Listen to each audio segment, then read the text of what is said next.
Hello friends, வணக்கம் and welcome back to my channel Star Colors Tamil. நான் உங்கள் ஷர்மிளா. இன்றைக்கி நாம் கடலைப்பருப்பு ஃப்ரை எப்படி பண்ணலாம் அப்படிங்கிறத பற்றி தான் இந்த வீடியோவில் பார்க்க போகிறோம். வாங்க வீடியோக்குள்ளே போகலாம். 1 கப் கடலைப்பருப்பு எடுத்து நல்லா கழுகி ஒரு 2-3 வாட்டி கழுகி ஃபுல்லாக தண்ணி ஊற்றி நைட்டு நான் ஊற வச்சுக்கிட்டேன். இந்த மாதிரி காலையில் எடுத்து தண்ணியெல்லாம் ரிமூவ் பண்ணிவிட்டு காட்டன் கிளாத்தில் இந்த மாதிரி போட்டு நல்லா காய விடுங்க. நான் வெயிலில் காய வச்சு 1/2 அன் ஹவர்லேயே அழகாக காஞ்சிடுச்சு.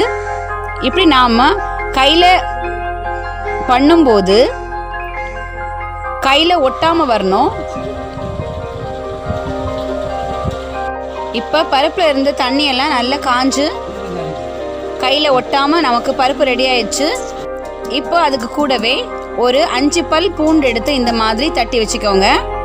1 ஸ்பூன் வத்தல் பொடி, 1/2 ஸ்பூன் மஞ்சள் பொடி, 1/2 ஸ்பூன் ஜீரகப்பொடி, 1/2 ஸ்பூன் பெருஞ்சீரக பொடி, 1/2 spoon garam masala, 1/2 spoon chat masala, கருவேப்பிலை. கடாய் அடுப்பில் வச்சு எண்ணெய் ஊற்றி எண்ணெய் நல்லா சூடானதும் நாம் எடுத்து வச்சுருக்கிற கடலைப்பருப்பை இந்த மாதிரி போட்டு நல்லா பொரிச்சு எடுத்துக்கோங்க.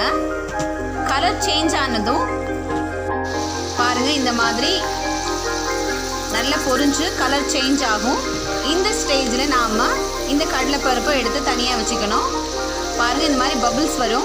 பபிள்ஸ் வந்து நல்லா அடங்கினதும் கலர் நல்லா சேஞ்ச் ஆகும். சேஞ்ச் ஆனதும் நம்ம தனியாக எடுத்து வச்சுக்கோங்க. பூண்டு இந்த மாதிரி கொஞ்சமாக எண்ணெய் ஊற்றி வதக்கிக்கோங்க. அது கூடவே நாம் எடுத்து வச்சுருக்க ஜீரகப்பொடி, பெருஞ்சீரகப்பொடி, வத்தல் பொடி, கரம் மசாலா, சாட் மசாலா, மஞ்சள் பொடி எல்லாமே சேர்த்து லைட்டாக வதக்கிட்டு அது கூடவே தேவையான உப்பு சேர்த்துக்கோங்க. சேர்த்து நல்லா மிக்ஸ் பண்ணிவிட்டு இது அப்படியே நாம் பொரிச்சு வச்சுருந்த கடலைப்பருப்பு கூட சேர்த்துக்கோங்க. அப்புறமா கொஞ்சமாக கருவேப்பிலை எடுத்து அதையும் பொரிச்சு சேர்த்துட்டிங்கன்னா நமக்கு சுவையான கடலைப்பருப்பு ஃப்ரை ரெடி ஆயிடுச்சு. ஓகே ஃப்ரெண்ட்ஸ், இந்த கடலைப்பருப்பு ஃப்ரை உங்களுக்கு ரொம்ப பிடிச்சதுன்னா நம்மளோட சேனலை லைக், ஷேர், கமெண்ட் பண்ணுங்கள்.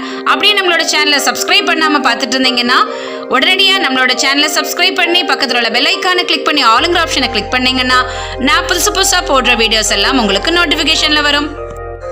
Okay friends, thank you. Thanks for வாட்சிங்.